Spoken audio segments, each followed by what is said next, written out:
So for, I guess, both buyers and sellers, but mainly sellers, what is the difference between the winter season and the summer season if you're trying to sell?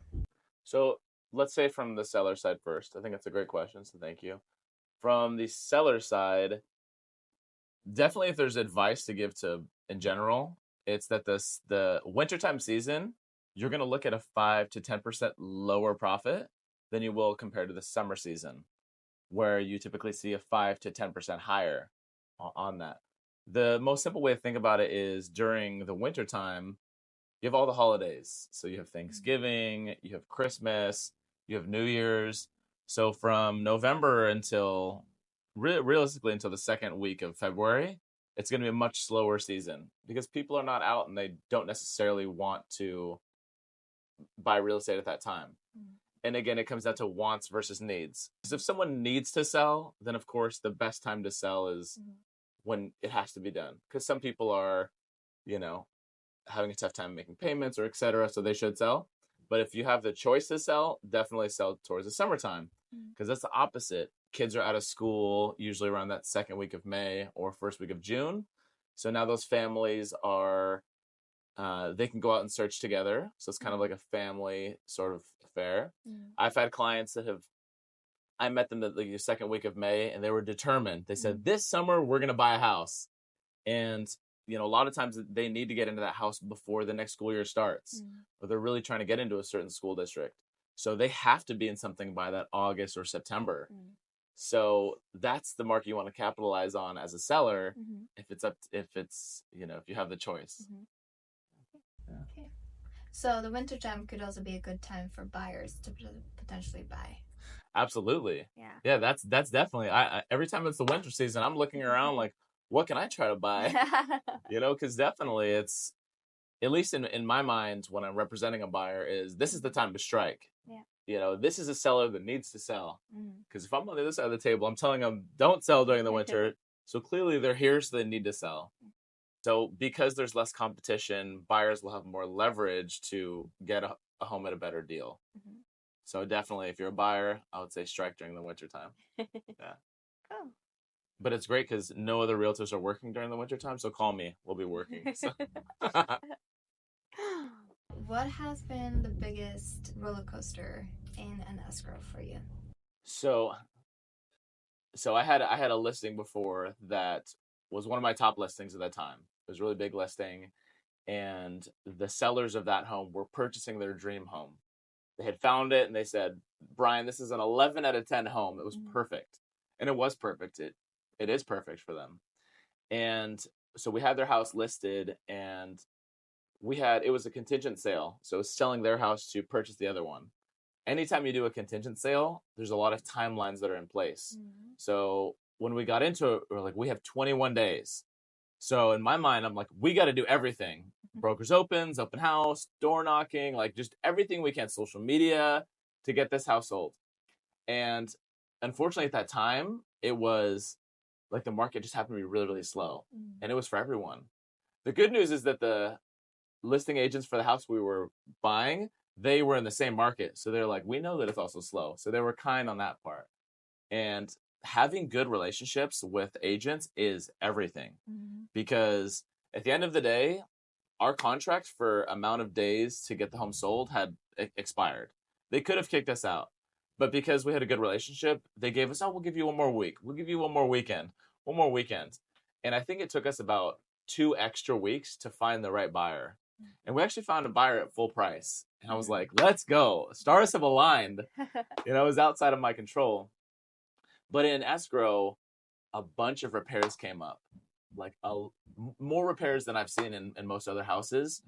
And it was like hundreds of thousands of dollars worth of repairs that needed to be done. And so I went to my sellers, and I always give information, but I say, this is your choice. At the end of the day, it's your choice to decide what you want to do. And I had told them that if we don't give them these credits, you will lose this dream home. And not only will you lose this dream home, but then you're stuck at this home that you are moving on from, And then you also have to do that work yourself. So it's either we give them the bill to do it or we take the bill on ourselves, you know? So ultimately, I think they made the same decision that I would have made, you know, or we would have made together in those shoes where, you know, we came to a good deal on the sale of that house and then they got to purchase their dream home. Yeah. So when you're in that moment, though, it's so tough. It's so hard. Everyone wants to quit. I won't quit because it's not in my blood. But, you know, because they were able to make it through it together, they were able to buy their dream house and then they love it. So there's definitely a fairy tale ending to it all. And it's hard too, probably when you're in it, right? It's so hard to see that actually this could be a win-win for me right now.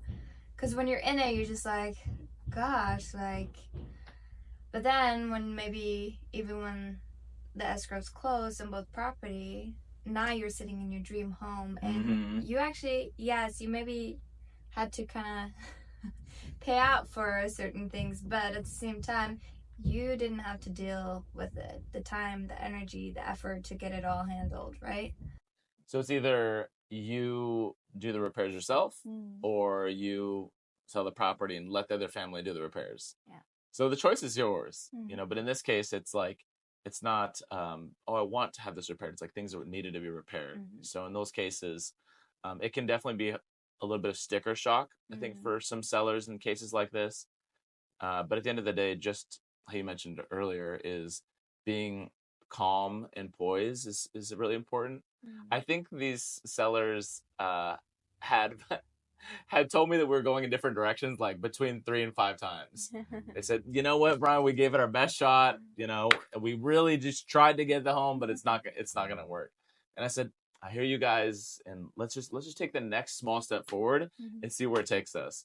And we just kept taking really small little steps forward together, and those steps led them to their dream home. So you gotta just trust the process. You heard it, guys. Trust the process. For somebody who would potentially be a first home buyer and are curious about the market, the process, what kind of type of loans or what kind of down payment that they need, they just honestly don't really have any information, and they're sitting there maybe just Googling, trying to find some information, but actually needs to talk to a professional to get valuable and helpful and accurate information. What kind of tips or guidance would you give them? I would say they're not starting in the wrong place by starting on Google. I think just like anything that you're looking to purchase, or even going to a restaurant, I know it's fine to compare real estate to restaurants, but I do believe it's really important to do online research, to search up who you potentially could work with, who's a good fit. Because unfortunately, realtors have a very similar kind of idea of people's mind as like a car salesman or an attorney. There's no shade on my attorneys. I love the attorneys. But unfortunately, they think this person's only in it for the profit and not for my best interest and needs. So I'd say it's really important to do good research on finding someone who is a good fit as a person first. Because at the end of the day, personality, especially when you're buying a home, because it should be an enjoyable process. You want to find someone that has a personality that fits well with yours, and you can tell that person has your best interest in mind. I talked to a really good friend of mine that's in the music industry, and he said, we're in LA. Everyone is the best of the best. Everyone can do the job and get the job done. But it's about who do you know, like, and trust. Like, do I want to work with you? Do I want to spend time with you? Because people are spending their good time out there home shopping for you. And so I would say the first place to start is by doing good research online. And oftentimes when I get connected with people at the beginning, they want to like go see houses right away. Let's go see some houses. I'm like, do we know, first of all, how much you have set aside for like a down payment and closing costs? What's a good comfortable monthly payment? Because at the end of the day, we can't offer on anything unless you really know those numbers really well. Because for me, I believe clarity is power. The more clear you are on knowing, you know, how much it's going to cost, what the monthly obligation looks like, now you can start to make it real. You know, otherwise, just, you know, stay on Zillow and watch the shows and envision it. But if you really, really want to buy the house, you definitely have to know those numbers really well. So I think it's aligning yourself with a a realtor who's going to connect you with good lenders. Again, knowing lenders and their network that are a good personality fit, that know the numbers, have the personality, and really we're matchmakers. For me, I'll match you with the lender who's going to give you the right information. And ultimately, once I know the house you want, I'm going to match you to that house. And I'm going to work with other realtor to, bring the deal together, make it enjoyable. So I'd say that's probably the best place to start. That was a long answer, huh? Yes, but a good one.